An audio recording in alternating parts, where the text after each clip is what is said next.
begin tonight with a developing story, a moment more than 2 years in the making. The remaining Israeli hostages from the October 7th attack are set to be released any moment now. Hamas expected to release some 20 hostages still believed to be alive, along with the remains of nearly 30 others. Now, in exchange, Israel will release nearly 2,000 Palestinian prisoners. This is taking place after Israel and Hamas agreed to a ceasefire in the war in Gaza. The conflict began more than 2 years ago after Hamas launched a deadly terror attack in Israel.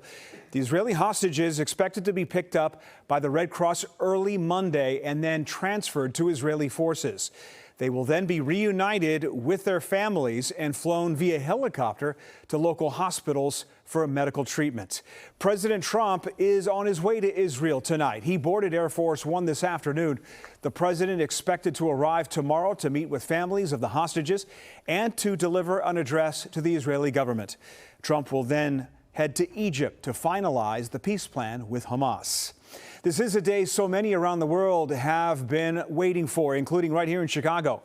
Our Joni Lum is live outside Temple Shalom with more on how it's impacting the local Jewish community. Joni. Hi, Scott. This is one of the synagogues that led the fight to bring the hostages home. It's been a long period of mourning and activism for Chicago's Jewish and Palestinian communities, and now is a time of anticipation.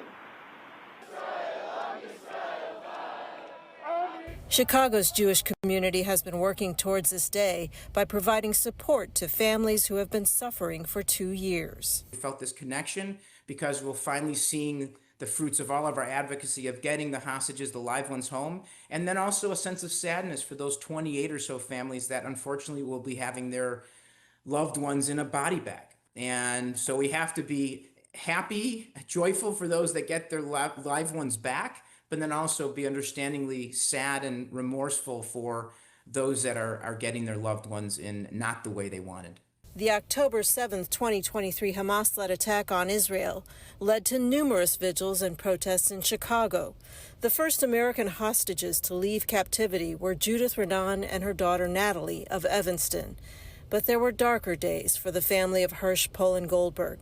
His parents, originally from Chicago, took the world stage to advocate for the freedom of all hostages, even after they learned their son died in captivity. The war in Gaza deepened divisions in the Middle East and here at home.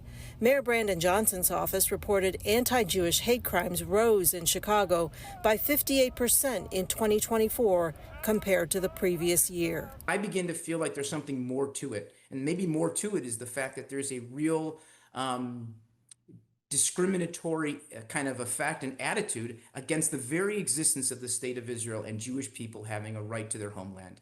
And that concerns us as Jews. Through deep pain, the community also feels cautious relief and hope for the future. I'm really hoping that when we get a ceasefire and there's a significant plan of action in place which can have Palestinians and hopefully Israelis live side by side in peace, then more of the groups that have been on different sides can come together, because I think it's part of who we are as Americans. I think part of what makes America great is that we've been able to integrate all different ethnic groups into the tapestry of this country. And that's what we're focused on in the Jewish community. Nassiter said releasing the hostages provides some comfort and closure now to remove what he calls the culture of hate and death. Reporting live on the North Side, Joni Lum, Fox 32 Chicago.